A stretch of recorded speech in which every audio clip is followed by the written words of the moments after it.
Are you overwhelmed by the challenge of personalizing communication for thousands of students? That's where Element 451's AI assistants come in. From nudging prospective students to guiding those already on their journey, AI assistants don't just automate, they write, build, and optimize every step of your digital campaigns. Discover how at element451.com/AI team. Hit it! That's what I'm talking about. Wait! Okay, now, from the beginning. Hit it, boys. Welcome to Reclaiming Free Speech, Democracy, and Discourse on Campus, a podcast about the post-2024 election America look. I'm Dr. J. Cody Nielsen, Assistant Professor of Higher Education at Western Michigan University and Executive Director of Convergence Strategies. No matter the outcome, the 2024 election will set the stage for the next decade of higher education. In this Pulse Check series, I'll interview policymakers and practitioners to discuss their outlook on higher education, the ways in which we might reestablish higher education's public trust, and what a post-2024 election will look like on college campuses. From expression of speech to civil democracy and discourse, America's higher education system is at a dramatic turning point, and we're here to break it all down. Let's dive into today's episode. Today's guest is Dr. David Robinson Morris, former Executive Director of the Center for Contemplative Mind and Society, the founder of the Reimagination, and the inaugural Executive Director of the Institute for Black Intellectual and Cultural Life at Dartmouth College. Dr. David Robinson Morris, to those of us that know him, needs no introduction. But to all of you listening on the podcast, I encourage you to find him, as well as his new book, edited by colleagues and himself, Contemplative Practices and Acts of Resistance in Higher Education. David, welcome to the show. Thank you, Cody. I'm so happy to be here with you. I'm so excited. David and I go a few years back, and David, when I asked you to be a part of this, you were immediate to jump in. So really thank you for this. David, we're going to talk today about where we are in this sort of post-election America. You're the fifth person that I'm interviewing on this short-run podcast, and you're the first one that I'm interviewing more than a week after the election. In fact, we're interviewing on Monday, November 18th. So we're just a couple weeks out, or just short of a couple weeks out. We're starting to see the attempts and cabinet picks by the future Trump administration. So we're starting to see some of those things, like Matt Gaetz as the potential attorney general, and some of the other folks. We haven't heard about Department of Education yet, but we certainly know, based on where the Trump administration and the forthcoming administration has already deemed, that there are continuous threats against such the Department of Education and others. I want to sort of have you help us frame your introduction by telling us a little bit more about your work, how your work has intersected in education and higher education, and as well as education policy and democracy, in your own words. So if you can sort of share a little bit with us and with our audience a little bit about your story. Sure. Thank you. Again, thank you for having me here and for this really important conversation, and what is sure to be a very raw conversation given the time frame. I come to higher education through alumni affairs, to be quite honest, and through the development world, through the fundraising world. I cut my teeth in political comms in New Orleans after Katrina, working under the then mayor as his senior publicist, and then quickly moved into alumni relations at my alma mater, which blossomed into a career in fundraising and development, and worked at Xavier University of Louisiana. Left there as their assistant vice president for development for corps and foundations. I also founded a center there, the Center for Equity, Justice, and the Human Spirit, which focused on education, higher education, climate issues, and criminal legal system issues in policy and practice, and really helping Xavier to shape and reshape their social justice and what I call their intellectual curiosity agenda, right? As an institution. Higher ed, for me, having studied higher education at LSU, is near and dear to me. I think it is one of the most magical systems, and institutions can become magical places. They are places where at least traditional students go in as children, right? And come out in some form and sometimes as an adult, but where their thinking is shaped and molded and where they leave, hopefully, ready to engage the world in new and different ways. The current work that I'm doing, running my own firm called the Reimagilution, really helps folks to engage their imagination, their individual and collective social imaginations for sure. What I often tell folks is that the first thing to go in any oppressive system, and at this point, to me, all systems are oppressive. All systems cannot contain the human spirit and therefore tries to tamp it down. But the first thing to go in any oppressive system is the imagination, the ability to think outside of what has been thought. You know, we call this regimes of tyranny. We've seen fascist regimes. And what you also see in those is the shutting down of any imaginative possibility. So it is the first thing, if we believe it is lost, that we have to get back if we are to think our way out of the current mess we find ourselves in. Yeah. Well, and thinking about the mass, and I think, those listeners that'll listen to this podcast will agree with us that we are in a mess and that we have somewhat created that mess. And now we're going to have to figure out how do we get out of it. I wonder about that posture. We're losing our imagination. What do you think specifically are we losing the ability to imagine in higher education? Oh, Cody, so much, right? To answer your question directly, I think we've lost our ability to be creative. We've lost our curiosity. We are now existing in institutions that I call sub-regimes of fear, right? That are really characterized by how much money you made, how professional your alumni are, what kinds of jobs they're gaining, and not by, and this maybe is a little Pollyanna, right? But not by love of knowledge and the curiosity that breeds. That's a huge loss for us. I think what's also happening in higher education, just like it's happening in the country, is that both higher ed, in some ways, like democracy, requires us to live in a shared reality. And we do not, right? Very clearly, we do not live in a shared reality. We're living in very different realities. And when you walk onto a campus, where we talk a lot about inclusion, we talk a lot about community, we talk a lot about belonging, but is that actually occurring?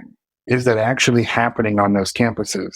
And why is that important? Well, we all know Maslow, right? Those hierarchy of needs. In order for me to reach my highest potential, I have to feel like I belong, that I'm okay, that I'm safe, all of those things. And I'm not quite sure those things are actually occurring in real and deep ways on our campuses today.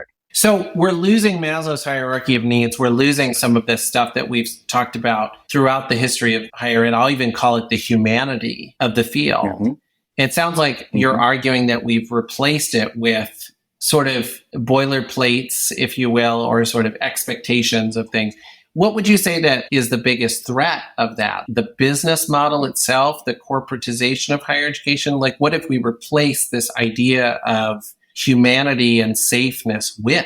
Yeah, I think you hit it on the head, right? The business model, the corporatization is huge. We've now become factories of workforce development. No longer, I don't want to use the tower analogy, but towers of learning, right? And that's problematic as well. But I think our extreme focus on technical aspects, on workforce development, on professionalization really forced us to lose some of the more generative aspects of what I would call the ideal university, right? The metaphysical university, where we are actually thinking, we're there for personal development and not economic gain. But this just didn't start, right? None of these issues began yesterday or 10 years ago. We see in the 60s, when Reagan became governor of California. I think UCLA, one of the California universities, puts out this first-year student report every year, and they've done it for decades. And what you see when Reagan takes the governor's office in California is this shift in rhetoric around what a university is and does. So you have a very Reagan-centered view on universities for economic mobility. It is not for folks to come and figure out who they want to be in life. And you see this shift occurring in those surveys where students in the 60s come into the university environment saying, I'm here to discover and uncover my philosophy on life, on how I want to be in the world as a human being. And progressively over the decades, and you see its height from 60 to the 80s, right, where the shift is, I'm coming to college because this is the place where I can become more economically mobile. Less about discovering all of those things. This is about money, right? It's about mobility. Well, and with that, the question is, have we done this to ourselves? So I'm thinking about this live on the spot, and I'm thinking, professionals have given into this. We have said yes to that corporate model, being willing to sort of thin things down to the point that it is a production factory of degrees, while also having external-based folks in the form of parents and students themselves forcing that opinion, saying, why am I sending my son or daughter or individual to college for personal development when really what they need to be coming for is to get a degree? So is it possible that we have caught ourselves in an almost endlessly spiraling loop where we have acquiesced to that while also reinforcing that, and our society is saying, higher education doesn't hold as much value as it used to, but also we're saying that we don't want it to hold as much value, even though we may not say that? Yeah, I think, yes. The short answer is yes. We have reinforced it. And we're also products of the very same system that we're critiquing. So that critique can only go so far because we're byproducts of the same system. It's what Michael Apple calls the Walmartization of higher education, right? Where we've developed these cafeteria models that are consumer driven, that are no longer these sort of very deep knowledge producing entities. But now, again, it is about what does the consumer want? And we hear this language all the time in our institutions. So to that end, then, if we go back to the sort of Reaganomics of California, and then, of course, during the 1980s, during Reagan's presidency, now we are faced with the inevitability here that we are going to see a second term of the Trump presidency.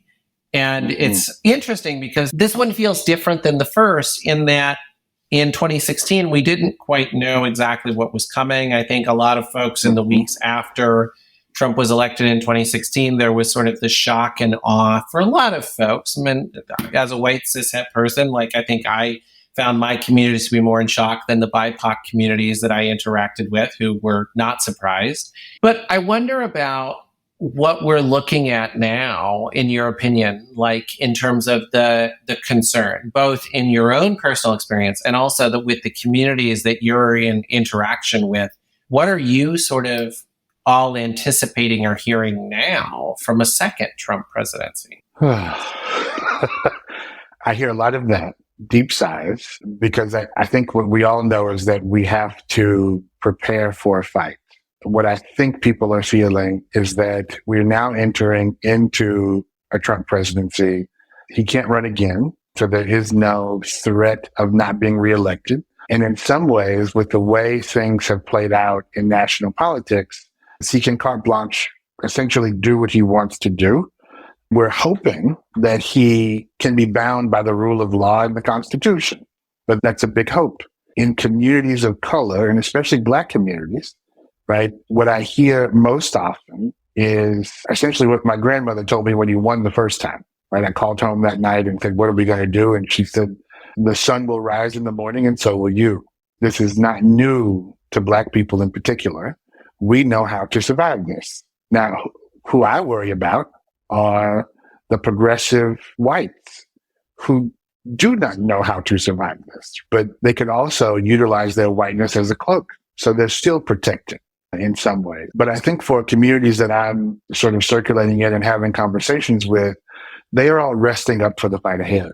This isn't a sprint. This is a marathon. This is a possibility of 4 years of complete reversals of everything we fought for sure, over the last 60 years plus. And while that is scary, I think we're prepared for the fight. Do you think, just building off that, do you think that the reality that so in the other folks that I interviewed, we weren't sure how the United States Congress was going to look. We were sure of the Senate, but we now have assurance that the House will also be in the hands of Republicans. Budgetary, judges, impact on Department of Education. Is there some, if any, rest in the reality that now the Democrats have the ability to sit back and somewhat watch the chaos, and we use that as the sort of propellant or the sort of launch point of our sort of resistance to say that we know that there's no one to blame but the Republicans? Yes and no. I think that would require collective strategy and a collective vision of where we think we should go, right? And I don't know if we have that, to be quite honest. What I also think is that given the demographics of the election and how the votes played out and who voted for whom, I don't know what the Democrats are going to be able to do to shift those demographics.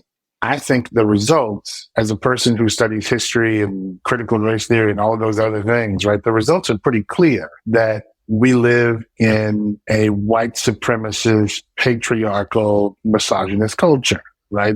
And culture change, again, this did not happen overnight. And in some ways, it has always been this way. But it's going to take a generation, I think, to shift it, to be quite honest. Or as folks keep saying, it's the economy, right? It's going to take a complete tank of the economy for folks to rise up.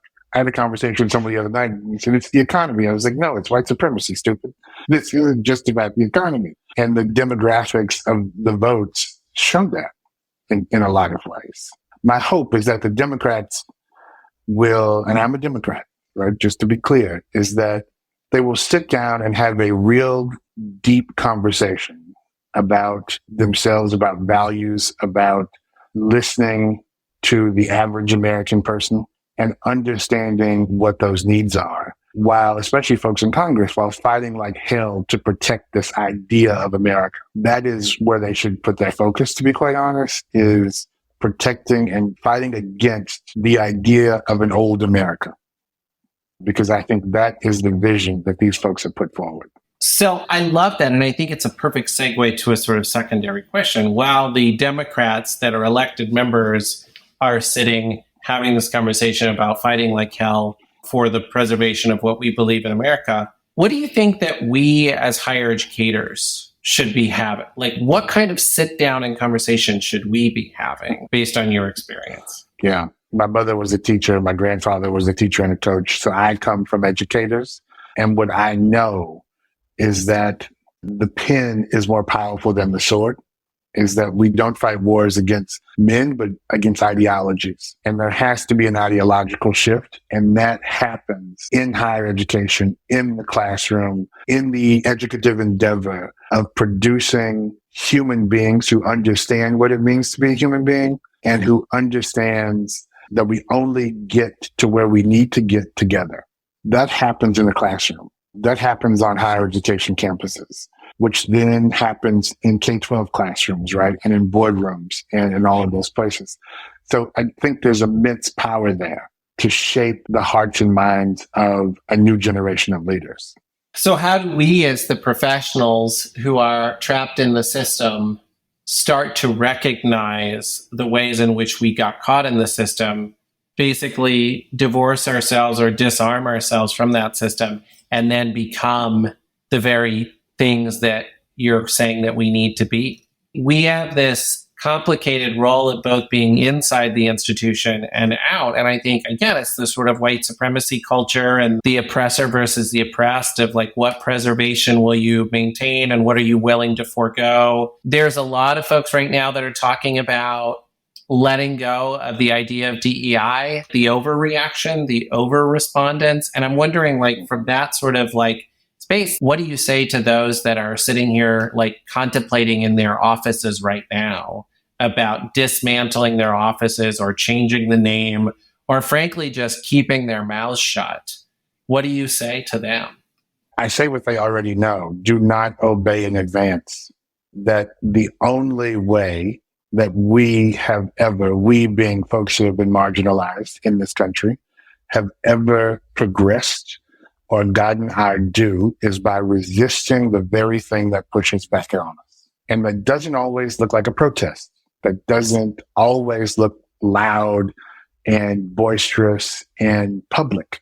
That there are subversive ways to resist and utilize those ways, while understanding that there's a risk to resistance always when you push against a system. And so you have to be willing in some ways to absorb the risk, to understand that there will be a consequence, good or bad, to the work that you're endeavoring to do. I also say don't give up. That DEI, whatever we want to call it, diversity, equity, inclusion, we include justice and belonging in that, right? DEI, the way we're doing it today, doesn't get us to justice. As defined by Dion Brand, she says that justice is a move away from tyranny toward liberation. And that what she also says is that for people who look like me, for marginalized folks, for Black folks, there's never been justice. And that we can assume no a priori benevolent goodness because it has an existence. And so everything that we do, especially in terms of this work in the diversity world, has to move us away from tyranny toward liberation. I like that a lot. And that even means, I think, for white folks, sorry, forgive me, but I think it means for white folks being willing to move away from your own self-preservation, from your own, the white supremacy and the whiteness that is in you, your own sense of preservation and protection. And I think that's hard for folks that come from privileged identities because there's always something that we hold to. I mean, this is pedagogy of the oppressed. This is Freire's work. The chain is the preservation and the protection of one's identity. Yes, you're spot on. And it says to me, when we make this distinction often in the work that I do between freedom and liberation, freedom is a political designation that in some ways, especially for my ancestors, was given. But liberation is something totally different. Liberation, as my grandmother would explain it, is freeing your mind so your ass can follow. It's a completely different way of unburdening yourself from the things that would have you weighed down. And that starts in the mind, which is why higher education is so important. How we shape the mind determines in some ways our ability to be liberated or not, and how we can rid the mind of those things that keep us chained to ideas like safety and protection or privilege. There's so much here, David. And I think this is going to be one of those things that we definitely will need a follow-up on with folks, thinking about this. I have to ask a question for you, and I think I may know already a little bit of the answer, but you said that folks in your community are resting up for the fight ahead. What are you doing to take care of yourself right now? And, what does that look like as a model for the rest of us that you are doing right now? Yeah, that's a great question, Cody. For me, I am trying as best as I can to come home to myself in the anger. And that looks like contemplative practice. That looks like meditative walking sometimes. That looks like sitting my pillow. That looks like turning on Nina Simone and dancing around the kitchen or reading a good book. This morning, I was trying to finish up Said's, the representation of the public intellectual, which is so generative, right? So how do you arm yourself in ways that are not violent with the knowledge, the skills, the abilities, the philosophies, and the ideologies that will allow you to combat everything that's going to be thrown at us over the next 4 years? Right? So that I remain at home within myself and with my community. I think, David, that's a perfect way in which to sort of end this, or at least pause this. There are going to be folks that want to sort of hear more about your work and reach out to you. I consider you a really trusted thought partner and colleague as we're doing this work. I think these last portions here just really leave us in a space. For those of you that are more interested in David, please check out his work. Please check out the new edited volume on contemplative practices and acts of resistance in higher education. You've also done a lot of work on Ubuntu and higher education. There's a volume out on that you can find, David. And I just want to thank you for being a part of this conversation on free speech and democracy and discourse, because the future of higher education in America is going to take all of us. And I think you have given us some really good wisdom. So thank you again, David, for being with us today. Thank you. Thank you. Always a good conversation. Thank you.